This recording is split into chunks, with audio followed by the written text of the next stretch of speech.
What a headshot! What a head! How's it guys, this is Dayvy, FPL, and welcome back to the Fantasy Premier League video here on my channel. Now in this video, I'll be taking you guys through the best draft or the most optimal team. So we're counting down the days to that Game Week 1 deadline. There's a bit of information, please remember it's going to be a Friday night deadline, but don't worry, I'll be doing a deadline stream to remind you guys if you do forget. So make sure those bell notifications are turned on and you guys are following me over on Twitter as I'll post a reminder when I do go live. But with a few days left to go, I've decided to give you guys the best draft as possible. At least this is what the kind of artificial intelligence algorithm from Fantasy Football Fix is telling us. I went over to that website and got the best team over the opening 6 game weeks. So what you guys can do is kind of compare this team to your own team. You can use this team as a template, chop and change some players, upgrade, downgrade some options to put your own flavor on it. So that's something you guys are interested in. Sit back, relax, and let's get straight into it. Use Fantasy Football Fix to help win your mini leagues. Their new Elite XI tool helps you track the world's best managers live, giving you access to the minds of some of the best managers in the world with over 80 top 10k finishes. You'll get game week by game week analysis of their teams, as well as instant team change push notifications from their app available on iOS as well as Android. Get started now for free using the link in the description and get free access to the Game Week 1 deadline. So before we get into the actual team, I want to give you guys a little bit of a definition and how this team is actually worked out or based on is projected points or predicted points. Basically how this is calculated, it's an algorithm. You put in data from the past. This could be how many points they've scored over the previous game weeks. You also add some future data, for example, the fixture, if it's an easier fixture, a harder fixture, and then that's going to result or calculate predicted or projected points. So then using that, we can optimize. We would have seen that in a kind of previous video. I spoke about optimization. You can then optimize whoever has the most scoring points in the opening 6 game weeks. But you guys can do this for less or more game weeks. I just chose 6 game weeks as I always kind of use it for my fixture ratings and my predicted points. But you guys can go over to Fix and do this yourself. Now I know, predicted points and projected points, that's quite a controversial topic in the FPL community at the moment. But I kind of like to use it as a guidance. I wouldn't kind of base my teams or my transfers solely based on predicted points. But usually what I like to do is make my own decisions, and then if the data backs it up, then I go for it. But still, no harm in kind of seeing what this team is going to be. And then as I said, you guys can add your own flavor to it if you don't really like it. Now the next talking point as I'm recording this video, or at least before you guys are watching this, there have been some injuries to some notable options, especially in the current template team. So I just want to remind you guys about them. So the first player is going to be Nkunku from Chelsea, comes in at 7.5 million. He was taken off in the latest Chelsea preseason game on about the 20-minute mark. Now what seems to have happened is that he landed awkwardly on his knee and he was taken off as a precaution. They still have to do some tests, but as I'm recording this video, those tests haven't come back. So I'm just going to not include him in this team. Then the next player, Gabriel Jesus. Now we've had some definite news on him. The Arsenal manager Arteta came out and said that he's going to miss a few weeks of the Premier League because of also a knee injury. So if you guys do have Jesus in your teams, I would definitely take him out. You guys can bench him if the injury isn't that bad, but for a Game Week 1 squad, I would probably just leave him out. So Jesus is kind of the big one because on the template, he's the second highest owned forward at the moment, and I had him in a lot of my drafts to be honest. But don't worry, in this draft, I've given you guys a solution without Nkunku, without Jesus, and I think the team actually looks pretty strong. So let's go on to that actual team, and first of all I want to say if you guys want to support the channel, you guys can become a YouTube member. All Legend members get access to exclusive channels on my Discord server, but don't worry, there are still free channels if you guys aren't members. The Legend members just get access to my transfers throughout the season, so if you guys want access to that, unfortunately you're going to have to become a member. But you guys can also follow me on Twitter at DayvyFPL, as I always like to tweet out my thoughts, so hopefully I'll see you guys over there. But let's go on to the actual draft, and the first big thing is the 0.5 left in the bank. You guys will see that the bench is pretty stacked, so you guys can get even more money off the bench if you want to. But talking about that kind of money in the bank is a little bit useless without seeing the team, so let's go over the bench to start off with. Now the one thing I want to note about the Fantasy Football Fix algorithm is it loves to kind of rotate options, and you guys will see with two 4.5 defenders, there's going to be quite a bit of rotation there. Not only that, we also have a 4.5 goalkeeper. We're going to have two 4.5 rotating goalkeepers, but Pickford's going to be on the bench for Game Week 1.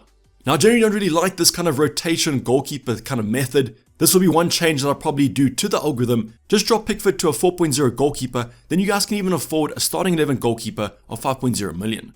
But in terms of the two 4.5s, can't really fault them too much. I mean, Henry's my personal favorite 4.5 at the moment, as the Brentford defense should hopefully be solid like it has in previous seasons. But in terms of Matty Cash, I don't think I would go for him. I would rather go for someone like a Pau Torres. There's been some concern about Konza potentially playing at fullback, so therefore Matty Cash might not get every single game. But I do still like the Aston Villa pick if you guys want to go for it. But I don't know how I feel about this constant rotation with my 4.5 defenders. The final option is going to be the 4.5 forward, and that's going to be the cheapest as possible. They've opted for Surridge, but they've put him third on their bench every single game week, so I wouldn't expect too many points, and he also is left to the MLS. So as mentioned, the bench is pretty stacked. To be honest, I think that you guys can get at least 1 million out of this bench, but the algorithm just really likes to go for rotation pairs. So let's see what those rotation pairs are. Going to start off with our goalkeeper, and the algorithm has chosen Leno between the sticks, also at 4.5 million. So between Leno and Pickford, they actually play each other in game week 1. The algorithm says that Leno will score more points in game week 1, and then there's going to be rotation after that. But as mentioned, I don't really like this kind of 4.5 rotation pair. I would simply just go for a 5.0 and a 4.0 on my bench, and then you guys can choose whoever you want. But what I will say is that Leno hasn't been a keeper that I've seen many people kind of go for. I know the Fulham fixtures aren't that great. I think game week 3 and 4 are particularly tough, but between and after that, especially in a 6-week window, the fixtures aren't actually that bad. So I guess we could look at Leno, but I personally would go for another 4.5, and you guys know my thoughts on that. Now we're going to continue into the defensive department, and the algorithm really likes this Fulham defense because they've gone for Tete at 4.5 as well, and obviously he'll be the one that rotates with Henry or Matty Cash. This is another talking point to go over in terms of that Fulham defense. I probably wouldn't opt for it too much, but I guess what the algorithm is saying here is that you're bringing them in for their good fixtures, and when they have bad fixtures, you can simply get Henry or Matty Cash off the bench. What you could also do though is you could drop one of your 4.5s on the bench, and then I guess you could even downgrade the bench even more to afford someone like a Chilwell. But let's stick with the algorithm is going to say at the current moment. Don't agree with the Tete pick, but I mean, he might actually be under the radar. The next two picks though, I have no problem with. It's Gabriel at 5.0 million and a Stupinan at the same price, and both these two options are actually pretty template. So this might be one of those times where the kind of template picks and the data match up. That usually tells you that this is a great option to actually look at, and that's nice to see because both these two players are in my draft. Now I would agree with the algorithm here. I think an Arsenal defender and a Stupinan are worth it. And because you have those 4.5 rotation pairs, you could even bench a Stupinan if he has a bad fixture. So that's what the algorithm kind of does in the background. They've gone for every single scenario. They've accounted for that a Stupinan hard fixture in I think game week 5 or 6, whereas I probably haven't. I guess it just depends if you trust the algorithm or myself. Hopefully it's myself, because I think my advice isn't too shabby. But let's go into the midfield department because here's where things spice up a bit. The first player is definitely going to be a switch up from the template. It's actually Mo Salah, as you guys would have probably seen on the thumbnail.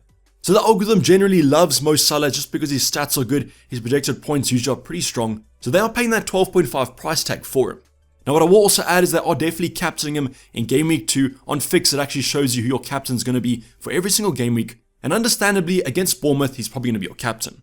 But would I pay 12.5 million? I don't know, but with Jesus out, with Nkunku potentially out, I might actually change some funds around, downgrade the forward, and upgrade my midfielders. So is Mo Salah currently in your guys' draft? Comment it down below. I highly doubt he's in many of your guys' teams, but he could actually be a nice differential. Now the next option I've no complaints with, but you guys will notice is a little icon next to his name. It's Bukayo Saka at 8.5 million. So the icon is going to be the Campsy armband. So yes, the Fix algorithm is telling you to captain Saka in game week 1, as they think he has the better fixture and the better projected points. Now I've actually seen that on other projected websites, they're also saying this. So is Saka actually a better captain than Erling Haaland? What I actually found quite interesting as well is that you're captaining Saka in game week 1, captaining Salah in game week 2. So is Haaland essential for those first two fixtures? But that's a completely different debate to get into. I'm pretty sure most of us will go with the Norwegian, but just something I thought about when I saw these picks.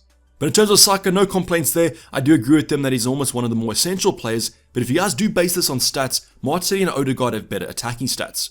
But with Jesus out injured, I guess there's no kind of debate to go for because you're probably going for Martinelli and Odegaard as well as Saka. Now the next two midfielder picks are slightly interesting. It's going to be Phil Foden, but it's also going to be Jack Grealish, both from Man City obviously. So both also come in at 7.5 million, so you got a nice 7.5 twin pair here, and they could actually get you a few points with those nice Man City fixtures. So I literally see no triple attack from the Man City point of view in any people's drafts, so the Fix algorithm is shaking it up quite a bit here. Now generally I do prefer Phil Foden to Jack Grealish. In terms of the attacking stats per 90 minutes, always favor Phil Foden, and you guys would have seen that in terms of FPL returns. But I guess if you guys go for both of them, just hoping that if Man City do score, all of these players should be involved, and you guys are just hedging your bets or putting all your eggs in one basket. But would I go for both these two options? Probably not. I think even going for one of them in midfield is slightly maverick, so going for two of them might be absolutely ludicrous. But hey, I mean, if the algorithm's telling you to go for it, it could actually end up quite good, and with Man City's nice fixture run, it's hard to kind of debate. But let me know in the comments down below, do you guys even have one of these options in your midfield department, and is going for two a little bit too crazy? Now we are going to return to some normality here. We're going to go for a 6.5 that's pretty popular. It's Matoma, and his ownership is pretty healthy. So I think the last time I checked, he's owned by about a third of the game, definitely the most popular Brighton asset at the moment. There's some nice fixtures to kick off, but these do increase as the game weeks go on. Now we've had a little bit of a debate between Matoma and Solly March. Currently I think I am favouring Solly March, which is quite interesting for me because the algorithm usually does take stats, and Solly March's stats are slightly better. But maybe it's saying that Matoma is going to play more minutes or something like that, but definitely a template pick. So if you guys do look at our midfield department, there's kind of one big omission here. It's going to be Marcus Rashford or Bruno Fernandes. Both these two United attackers are out of the team, and we didn't even have one in defense. I think that might be because the United fixtures aren't that great to start off this season, and because we've gone for Mo Salah, I guess we couldn't incorporate a more expensive midfielder. And the final department to go over is going to be the forward department, and we're still going to stick with Erling Haaland, or at least the algorithm is going to stick with Erling Haaland, and he'll be our captain from Game Week 3 onwards. So as mentioned, first game week it's Saka, second game week it's Salah, third game week onwards it's Erling Haaland, and that's why I think it's better to get him from game week 1. Still a great option though, and I think if you guys are going to captain a player, it's probably going to be him, as his effective ownership is going to be sky high game week 1. So no complaints there, can't really talk about him too much because also a template pick. So let's see who our last player is going to be. So the fix algorithm is giving a throwback to a player that was in one of my previous drafts. It's actually Visa from Brentford. So you guys would have noticed, no Mbeumo in the midfield department, they've opted for the striker instead, and he comes in at 6.0 million. So Visa was in one of my previous drafts as mentioned, and I do actually like him as an option, and with Nkunku and Jesus out, you guys might want to go budget, and that's definitely Visa. So I actually really like this kind of combination because without Mbeumo in the midfield department, I still want some Brentford coverage, so the fix algorithm is giving a reminder of a potential cheaper option. No complaints in terms of the striker position. Yes, I probably would like some value up front, but as mentioned, with the injuries at the current moment, I guess the only options are Ollie Watkins or Jackson from Chelsea. So overall, in terms of the team structure, I do like the kind of differential appeal. One big thing that I probably would avoid is these kind of rotation pairs in terms of the 4.5 defenders. I'd simply downgrade and try and upgrade one of my defenders, and the goalkeeper department is a little bit questionable. But as I said, what you guys can do is drop Pickford to a 4.0, then you guys can afford an Onana between the sticks, and I think a lot of you will be more happy with that. Then I think the only other thing is maybe Jack Grealish. Don't really like him as an FPL asset, so what you guys can even do is save 1.0 million and get someone like an Mbeumo or an Eze. But I guess you guys do have Mo Salah in the team, which is quite differential, but I do miss the lack of that United attack. So those are kind of my critiques on the algorithm, but I just enjoyed the fact that it gave us some more differentials, maybe some talking points to go over. But comment down below, how many of this team are in your actual team? Probably not a lot of them, very differential draft, which as I said, I do like. While you guys are there, also comment your thoughts on this draft. Has it given you any talking points to think about, or are you simply going to skip over this team? If you guys want to see my latest draft, I released it yesterday, so go check that video out if you guys haven't. But this is basically going to wrap up the video, guys. Hopefully you did enjoy it. Please don't forget to like the video and subscribe if you haven't subscribed yet. Tons of content still coming up in the lead up to Game Week 1's deadline, and as mentioned, I'll see you guys for that deadline stream. But I'm signing off. This has been Dayvy FPL, and I'm out. Cheers, bye.